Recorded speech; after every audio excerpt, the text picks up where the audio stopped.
हाँ दोस्तों, मोदी सरकार के राज में अपराधी हुए बेलगाम। भाजपा सरकार के दावों की खुली पोल। झारखंड में हुआ बड़ा कांड। झारखंड में बीजेपी नेता की दिन दहाड़े गोली मारकर की हत्या। मोदी राज में बीजेपी नेताओं को भी नहीं बख्श रहे अपराधी। बीजेपी नेताओं की मांग अपराधियों की गिरफ्तारी नहीं हुई तो पूरी बीजेपी करेगी आंदोलन। भारतीय जनता पार्टी सरकार ने कहा राज्य में अपराधियों का राज हो गया है। अगर आप भी मोदी सरकार की नीतियों का विरोध करते हैं तो लाइक कीजिए इस वीडियो को और चैनल को सब्सक्राइब करने के बाद घंटी बजाना बिल्कुल ना भूलें। बढ़ते हैं पहली खबर की तरफ। झारखंड में बीजेपी नेता की गोली मारकर हत्या। पार्टी ने कहा राज्य में अपराधियों का राज हो गया है। दरअसल झारखंड के ग्रामीण रांची के और मांझी में स्थानीय बीजेपी नेता जीतराम मुंडा की गोली मारकर हत्या कर दी गई। उन्हें तुरंत अस्पताल ले जाया गया जहां उन्हें मृत घोषित कर दिया गया। मामले की जांच के लिए एसआईटी का गठन कर दिया गया है। एसपी रांची ग्रामीण नौशाद आलम ने इस बात की जानकारी दी है।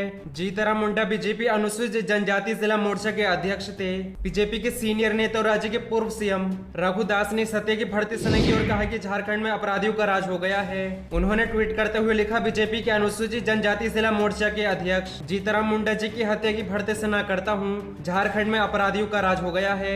राज्य में अराजकता की स्थिति उत्पन्न हो गई है। सरकार के मंत्री विधायक अधिकारी तुष्टाकरण की राजनीति में लगे हुए हैं। बाकी जनता की किसी को परवाह नहीं है। वहीं प्रतिपक्ष बाबूलाल मरांडी ने चेतावनी देते हुए कहा कि पुलिस अधिकारियों को बिना देरी किए गिरफ्तारी करे, नहीं तो बीजेपी व्यापक आंदोलन करेगी। उन्होंने ट्वीट करते हुए कहा, झारखंड में अब कानून व्यवस्था नाम की कोई चीज नहीं बची है। बीजेपी झारखंड के एसटी मोर्चा के रांची जिला अध्यक्ष जीतराम मुंडा की और मांझी में शरेआम हत्या से प्रशासनिक अकड़मणीयता का अंदाजा लगाया जा सकता है। पुलिस दोषियों को अविलंब गिरफ्तार करे, अन्यथा बीजेपी व्यापक आंदोलन करेगी। केंद्रीय मंत्री अर्जुन मुंडा ने कहा, रांची जिला ग्रामीण जीतराम मुंडा की और मांझी में गोली मारकर हत्या पूरी तरह प्रशासनिक विफलता का परिणाम है। जीतराम जी को पहले से ही जानलेवा हमले की आशंका थी। उन पर पहले भी हमला हो चुका था। इसकी सूचना पूरे प्रशासनिक अमले को थी। उन्होंने लाइसेंस के लिए भी आवेदन दिया, लेकिन प्रशासन ने न तो उन्हें सुरक्षा उपलब्ध कराई और न ही आर्म्स लाइसेंस दिया। मुख्यमंत्री हेमंत सोरेन इस मामले की जांच कराएं, इस मामले में हुई प्रशासनिक चूक को सार्वजनिक करें। बढ़ते हैं अगली खबर की तरफ। कांग्रेस के मुख्य प्रवक्ता रणदीप सिंह सुरजेवाला का केंद्र की मोदी सरकार पर हमला।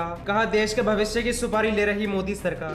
दरअसल देश में कोरोना की रफ्तार भले ही धीमी पड़ गई, लेकिन खतरा अभी नहीं टला है। कोरोना, महंगाई, भ्रष्टाचार, रोजगार सहित कई मसलों को लेकर कांग्रेस लगातार केंद्र की मोदी सरकार पर हमला बोलती रही है। इसी कड़ी में एक बार फिर कांग्रेस के मुख्य प्रवक्ता रणदीप सिंह सुरजेवाला ने केंद्र की नरेंद्र मोदी सरकार पर बड़ा वार किया है। उन्होंने कहा कि देश के भविष्य की सुपारी मोदी सरकार ले रही है। ज्ञात हो कि कांग्रेस नेता रणदीप सिंह सुरजेवाला ने ट्वीट करते हुए लिखा कि भ्रष्टाचार आरंपार, रोजगार पर मार, नशे की भरमार, देश के भविष्य की सुपारी ले रही मोदी सरकार। उन्होंने कहा कि मोदी सरकार का निशाना साफ, देश की संपत्ति बेच देंगे, दुकानदारों, छोटे उद्योगों का धंधा चौपट कर डालेंगे, जो बच जाएगा चंद कंपनियों को दे देंगे, युवाओं को नशे में धकेल देंगे। कांग्रेस के मुख्य प्रवक्ता रणदीप सिंह सुरजेवाला के ट्वीट के साथ एक प्रेस रिलीज भी साझा की गई है, जिसमें कहा गया कि एक साल के भीतर में 14 करोड़ रोजगार खत्म हो गए हैं। दुकानदारों, छोटा उद्योग, एमएसएमई सहित सबका धंधा चौपट हो गया है। कांग्रेस ने कहा कि प्रधानमंत्री नरेंद्र मोदी चुप क्यों हैं? अडानी पोर्ट पर 3000 किलो ड्रग्स पकड़े जाने पर कांग्रेस ने सवाल पूछा है। बढ़ते हैं अगली खबर की तरफ। किसान नेता राकेश टिकैत ने कहा, पीएम मोदी के रहते सुरक्षित नहीं है देश में लोकतंत्र। दरअसल भारतीय किसान यूनियन के राष्ट्रीय प्रवक्ता राकेश टिकैत ने कहा कि मोदी के प्रधानमंत्री रहते हुए देश में लोकतंत्र सुरक्षित नहीं है। उन्होंने कहा कि किसानों के प्रति मोदी का तानाशाह जैसा रवैया भाजपा को ले डूबेगा। उन्होंने कहा कि सूबे के आगामी विधानसभा चुनावों में भाजपा की हार तय है। किसान नेता राकेश टिकैत बुधवार की सुबह भारतीय किसान यूनियन के राष्ट्रीय उपाध्यक्ष चौधरी विजयपाल सिंह के निवास पर मीडिया के लोगों से मुखातिब थे। उन्होंने कहा कि कृषि कानूनों के विरोध में देश का किसान आंदोलनरत है, लेकिन केंद्र की मोदी सरकार के कानून पर जू नहीं रेंग रही है। उन्होंने कहा कि पीएम मोदी की तानाशाही भाजपा को ले डूबेगी।